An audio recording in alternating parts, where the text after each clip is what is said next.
දැසට බරවී දෑතක හිරවී එක්මුණු තිසරුන් රංගන පෑවේ ආදරවීනා සත්සරරාවෙන් මත් උනු කෝලා සිත් ලෙස නෑවේ මදුර අතීතේ දැනුණු තුසීතේ ජීවන ගමනේ ගිම සැනසෙව්වේ ඒ සුව සහනය සිහිවේ පෙර ආත්මයක එක රාත්‍රියක මුදු කුසලානේ දෙතොලේ රැඳෙව්වේ ඒ ඔබයි සොඳුරේ ඔබයි සොඳුරේ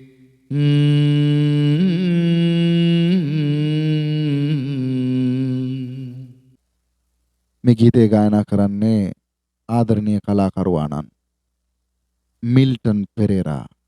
සුන්දර හඬ එදා රසමුසු කරලා අපිට මේ ඇටලේ මස් නහරවලටම කිඳා බහින්නට ඔහු දුන්න ගීත බොහෝමයක්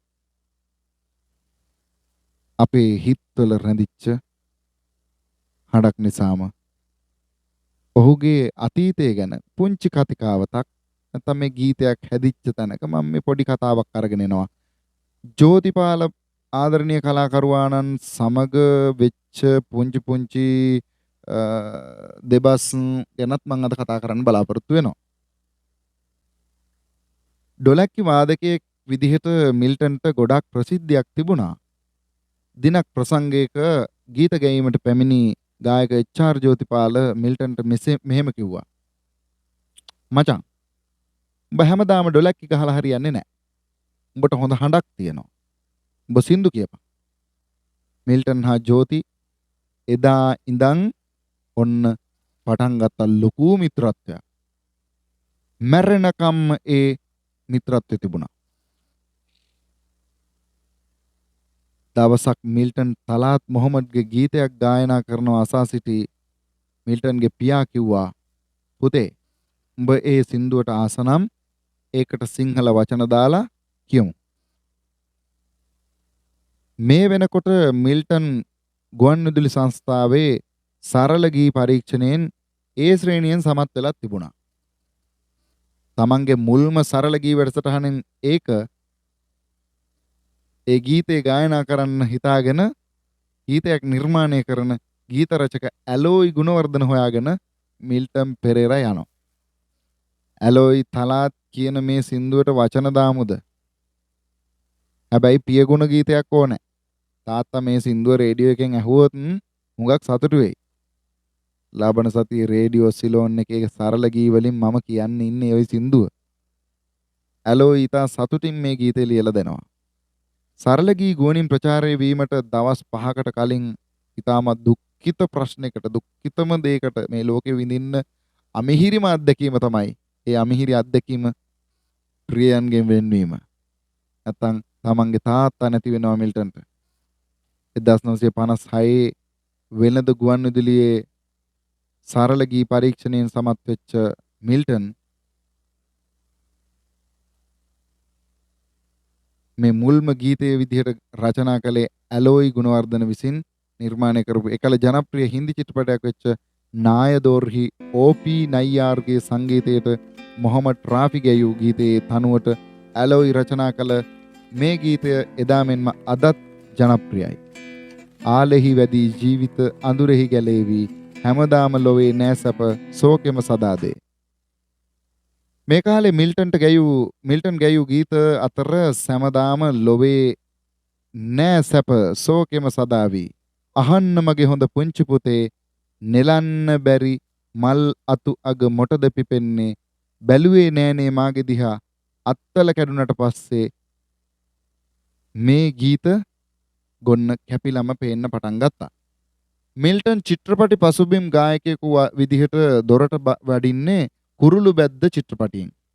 මේ චිත්‍රපටියේ සංගීත අධ්‍යක්ෂ මුත්තුසාමි අලුත් හඬක් ආර් මුත්තුසාමි අලුත් හඬක් කටහඬක් හඳුන්වලා දෙන්න ඕන නිසාම මේ කලාකරුවා මිල්ටන්ගේ හඬ අරගෙන එනවා. කරුණාරත්න අබේසේකර රචනා කර මේ ගීතය මිල්ටන්ගේ හැරවුම් ලක්ෂයක් වෙනවා. අරුණ උදයේ පිපුණ මලසේ විවිධ මැලිකම් දුරලා මුහුණ දොවලා මිදුල පිසදා දෙගුරු කුල දෙවි නැමදලා.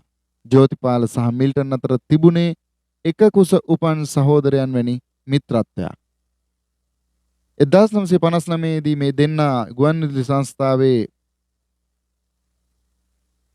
ගීතයෙන් කළ අනංගවාදය එදා අතිශය ජනප්‍රිය වෙනවා. මාතෘකාව අනංගයා. ජෝතිපාල ගීත රචක කරුණාරත්න අබේසේකර හමු වීමට ඔහුගේ ගෙදරට ගියේය. කරු ගෙදර හිටියේ නැහැ. ඔහුගේ සොහොයුරු ගුණරත්න අබේසේකර ළඟට ගිය ජෝතිපාල ගීතයක් ලියන්නේයි කියලා හින්දි ගීතයක් මෙමිනුවා. ගුණරත්න ඒ තාලෙට මේ වචන ලිව්වා. අනංගයා මං අනංගයා ආදරේ ප්‍රේමයේ සුරලොව තනතුරු දැරූ අනංගයා. මන් දන්නේ තාලේ ඇත්තටම සමා වෙන්න ඕනි. ජෝතිපාල එළියට බසිත්ම කරුගේ වාහනේ පැමිණෙනවා. ගුණරත්න ලියූ සින්දුව ජෝතිපාල කරුවට පෙන්වන විට මිල්ටන්ද එහි පැමිණියේය.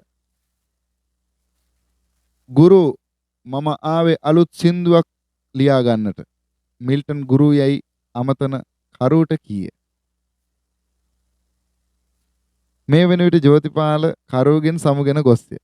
මිල්ටන් අපේ ගුණරත්න මල්ලි අනංගයව වර්ණනා කරලා ජෝතිට සින්දුවක් ලියලා. අපි ඕකට උත්තරයක් ලියමු. කරු කිව්වේ ගුරු මරු අදහස.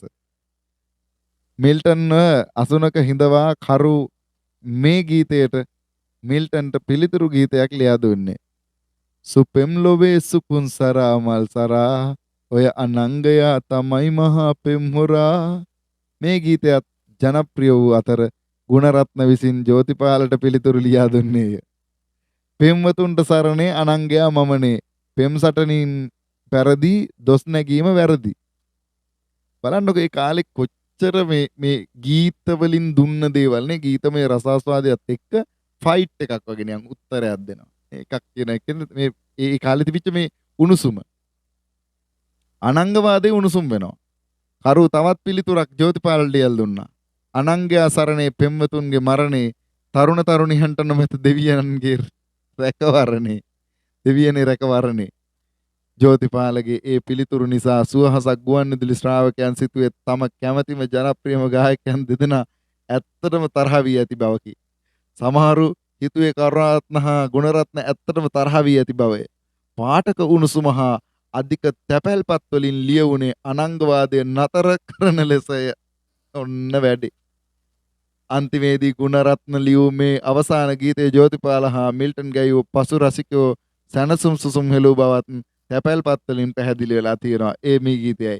මිල්ටන් අපි සන්තෝෂෙන් ඉන්නේ දුක සෝකේ නෑ දන්නේ. අයියා මල්ලි වාගේ අයියා මල්ලි වාගේ. ජෝතිපාල එක හැලියේ බත් කන්නේ එක සෙවනේ නිදියන්නේ අයියා මල්ලි වාගේ අයියා මල්ලි. මේ ගීතේ කොතරම් ජනප්‍රිය වූද එදා පිටකොටුවේ එළවලු මාකට් එක අසල පැවැත් වූ සංගීත සංදර්ශනයකදී මිල්ටන්ට හා ජෝතිපාලට ඒ යුග ගීය ගයන්නයි මහ ජන ගංගාව කලබල කරලා තියෙනවා. මේ ගීතයම ඇසීමට පැමිණි ජන ගංගාව උතුරා ගොස් වහල උඩට බලන විට වහල බිමට කඩා වැටි බොහෝ දිනකට තුවාල සිදු වී ඇති බවත් එකල කලා ලංකා චරණ චිත්‍ර සංග්‍රහවල පළ වෙලා තිබුණා. එකල මිල්ටන් සමග යුග ගී ගැයූ ලතා දිසානායකගේ මේ ගීතයේ ගුවන් විදුලියේ අතිශයින්ම ජනප්‍රිය වී ඇත. සඳ කිරණ පැලට ඔබේ එළිය වැටෙනවා.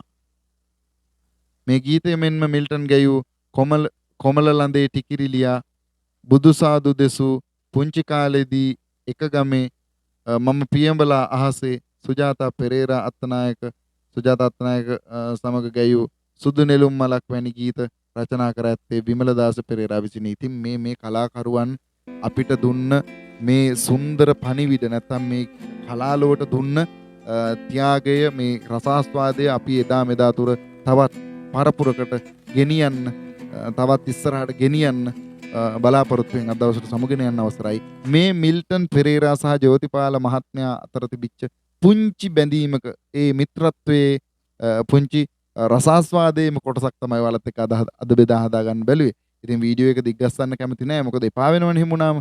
ඒ නිසා ආයෙ දවසක හමු වීමේ බලාපොරොත්තුෙන් අද දවසට සමුගෙන යනවා. හැමෝටම ජය වේවා. හැම හුස්මකම සතුටින් ඉන්න ලැබේවා කියලා ප්‍රාර්ථනා කරනවා.